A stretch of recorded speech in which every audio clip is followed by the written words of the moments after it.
Bem, eu já vou começar de cara dizendo, sem enrolar muito, que esse livro aqui vale cada segundo gasto nele.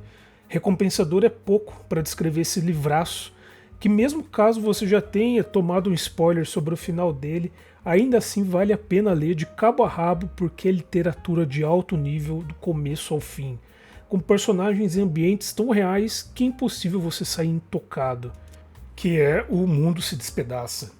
Ele foi escrito pelo autor nigeriano Chinua Achebe 2 anos antes da independência da Nigéria, e nesse romance a gente vai acompanhar a história de Okonkwo, que é esse homem guerreiro, símbolo de força e de sucesso na sociedade em que ele faz parte, que é a sociedade Igbo da África. E a história basicamente é sobre a sua determinação e necessidade de superar o legado do seu pai, que é considerado e conhecido por todos um homem preguiçoso e endividado, que isso vai acabar motivando as ações de Okonkwo durante todo o livro, e a outra parte do livro é como que Okonkwo vai lidar com mudanças culturais inevitáveis. É claro que O Mundo se Despedaça, ele pode ser lido e deve ser lido como um manifesto anticolonial, que ele não só denuncia a brutalidade do imperialismo, mas ele também expõe as falhas de qualquer sistema de poder, porque o Achebe ele não idealiza a sociedade Igbo. Os costumes rígidos e patriarcais são apresentados aqui de forma crua, com a mesma honestidade que os atos destrutivos que os colonizadores trazem para esse povo. Mas a graça aqui, a maestria do Achebe é conseguir pintar essa sociedade que é falha, mas que é orgânica, é viva, é natural. E mesmo com todos os seus pecados e costumes que já não cabem, né, na sociedade que nós vivemos hoje em dia, ela ainda assim não comete um dos maiores pecados, que é apagar a identidade do indivíduo, que é destruir o seu propósito e o seu lugar no mundo, negar o seu espírito.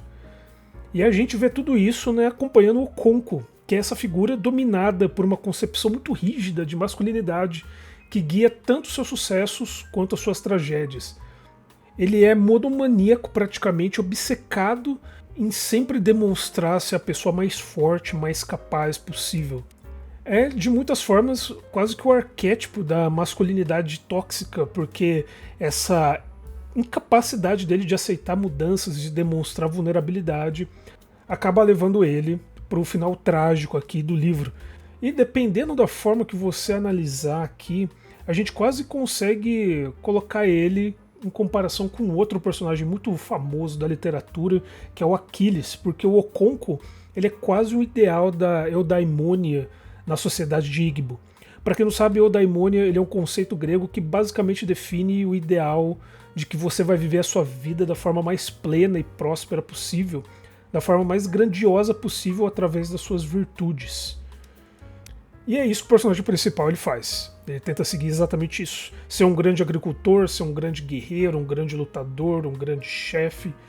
Defender um estilo de vida que ele vê como virtuoso. E é isso que faz com que a tragédia dele seja uma tragédia não só extremamente bem escrita nesse livro, mas uma tragédia digna das grandes tragédias já descritas na história. Essa forma dele de viver, de seguir essa vida de forma tão regrada e inflexível, onde ele se recusa a mudar, acaba isolando ele primeiro da sua comunidade, depois da sua família, e eventualmente isso acaba enfraquecendo ele perante esses desafios que acabam chegando na vila, que aqui não é mistério para ninguém que vai ser a presença do colonizador. E apesar desse estudo do personagem de Okonkwo ser boa parte da graça do livro, porque ele é um personagem tão rico e tão complexo, onde várias das coisas, das ações que ele toma durante o livro acabam virando meio que uma profecia daquilo que está por vir, só que não é uma profecia de forma escrachada e óbvia, é uma coisa cheia de nuances e descrita com bastante humanidade, nos colocando praticamente do lado desse personagem conforme essas coisas vão acontecendo. E é aqui que o Achebe ele brilha, porque ele cria todos esses personagens ao redor de Okonkwo, todos eles vivos, todos eles coloridos. E a dinâmica entre eles é tão interessante que através desses pequenos diálogos, essas pequenas trocas de ações, é que a gente vê como que o personagem pensa, como que ele interage com o mundo, qual é o papel dele na vila de Umuofia e como que ele se vê nesse papel. como que o personagem interage e responde em relação à parte espiritual dessa sociedade em que ele está inserido, como que é a relação com cada uma das esposas dele, porque é uma sociedade poligâmica, a relação dele com o filho adotivo, que é uma das partes mais interessantes e profundas do livro. E, novamente, o Achebe aqui, a graça dele é brilhar fazendo um personagem que é extremamente humano e falho, mas tentar pelo menos, né, justificar da onde que vem essa forma dele de agir, contextualizar pra gente que ele é uma criatura viva, humana, que apesar de ter defeitos, a gente entende da onde que vem a forma dele de pensar, da onde que vem a forma dele de agir, e que o papel dele nesse cenário não é uma coisa trivial.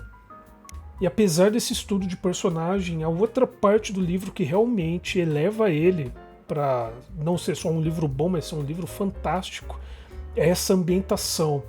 É o próprio vilarejo que se torna um personagem, e é importante que ele se torne um personagem porque quando o próprio vilarejo é colocado em risco, seja por questões internas, por questões externas, por outros vilarejos ou pelos colonizadores que estão chegando, e quando aos poucos os colonizadores começam a chegar aqui, a gente sente o terror que vai trazer com eles, mesmo que não seja explicitamente dito muitas vezes. Porque eles chegam aos poucos, de forma meio insidiosa, primeiro através de rumores, histórias, depois através de missionários, através de uma nova fé, até o inevitável acontecer, que será basicamente a total aniquilação de seus costumes e o total desrespeito com a vida dos locais. E o livro é muita coisa dentro de si mesmo. Ele é um manifesto anticolonialismo, ele é um estudo de personagem, ele é um estudo da sociedade, e ele não é proselitista, não é maniqueísta, nem nada do tipo. Isso aqui é um livro que ele vai respeitar a sua inteligência e recompensar a sua inteligência e a sua atenção aqui nos temas que são tratados. É um livro de escrita muito bonito, belíssimo, que faz um trabalho soberbo em te colocar dentro dessa história. Essa história trágica, mas inevitável e extremamente importante de ser contada. E eu acho interessante discutir também, fazer um paralelo, na verdade, entre os 3 mais bem-sucedidos e aclamados autores africanos em relação a como que eles abordavam, né, o uso da língua, né, em suas obras literárias. A gente tem o Ngugi wa Thiong'o, que eu já comentei em outro vídeo. A gente tem o Wole Soyinka, que é um laureado pelo Nobel, e aqui eu estou falando do Chinua Achebe. O Ngugi wa Thiong'o ele defendia abandonar totalmente o inglês, que é a língua do colonizador, isso como forma de descolonizar a mente dos seus leitores, e por isso ele adotou a língua da sua região, na sua escrita. Já o Wole Soyinka, que é o único laureado aqui, ele defendia abraçar o inglês e não só isso, né? Não só usar, mas tentar usá-lo da forma mais alta possível, mais híbrida possível, para mostrar que a linguagem ela é só uma ferramenta que depende somente de quem a usa. Por fim, a gente tem o Achebe, que defendia usar o inglês da forma que ele achasse melhor, africanizando o idioma o máximo possível e tornando ele algo seu. Qual dos 3 está certo? Eu acho que aí depende muito do contexto, depende muito do seu ponto de vista.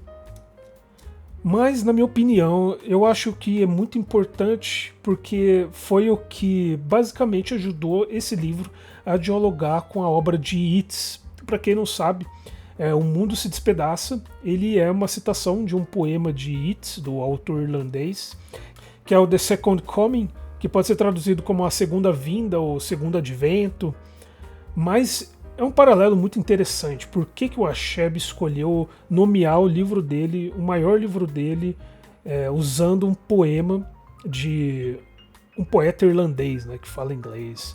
E sinceramente eu não sei se exatamente foi esse o motivo do Achebe colocar como título O Mundo se Despedaça, mas eu creio que sim. Afinal de contas, tanto a Irlanda quanto a Nigéria foram colonizadas basicamente pela mesma nação. E ao fazer isso, escrever esse livro com essa citação e usando essa língua, ele mostra essa experiência e sofrimento universal perante essas forças que desafiam a sua realidade, que são muito mais fortes do que o indivíduo. No caso do Yeats, era esse mundo pós-guerra que abalou a visão dele, e no caso do Achebe, foi esse colonialismo extremamente violento desse mundo pós a chegada da Inglaterra na sua região. Então a minha nota para esse livro é um copo bem cheio de vinho de palma.